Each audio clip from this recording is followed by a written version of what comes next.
I love co-treating with other clinicians. I feel like whenever I co-treat, like physical therapy, occupational therapy, and speech therapy, they all have, you know, different specialties. And so I learned so much from Allie and from Derek, who's the OT, when we all work together. So co-treating is when you have multiple disciplines in the home working together at the same time. We often co-treat to work together for our feeding kiddos. I work on more the sensory and body positioning, and Megan likes to work more on the medical swallowing. So we're a nice pair together. Emily and I co-treat quite a bit with a lot of our patients because our interventions and our goals overlap quite a bit.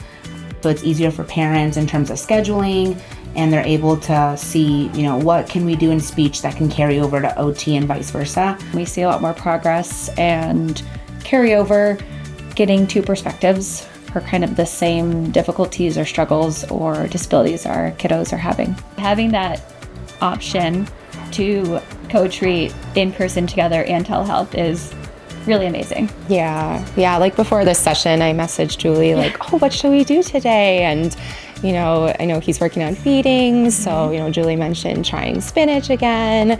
And then we're both like, oh, let's do some food play. We're also working on describing. So it's like, perfect, we can describe some foods. Yeah. So it's just quick, you know, a quick touch base before the session. And then depending on how long you've co-treated with the therapist, you kind of know how you flow together. So we'll come into the home at the same time and have our sessions together. And it's been pretty beneficial for me from an occupational therapy standpoint. I just learn a lot from Alondra. Some of our goals do overlap, so I'll work on more of like the self-regulation, emotional regulation piece, which helps with language. Just working more in a team is extremely helpful, being able to collaborate with one another. I feel like I've learned so much about physical therapy and occupational therapy from my standpoint, and it really helps me understand more what Ethan needs as well. I kind of support Nicolette by helping Ethan communicate, labeling body parts, telling us when he's experiencing pain, when he's feeling comfortable and relaxed,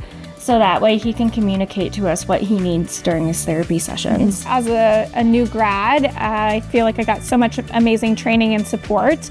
And in school, they kind of scare you away from home health because it can be so isolating, but I feel like our company does such a great job bringing us together and promoting things like co-treats. And so I get to know other clinicians and I'm with them in the field every day. And so I don't feel alone and I can collaborate and we build off each other to best support our families. You have a lot of opportunities to meet with other people, co-treat, you have the team meetings every month. So it's, you actually feel like you're part of a team instead of just completely on your own.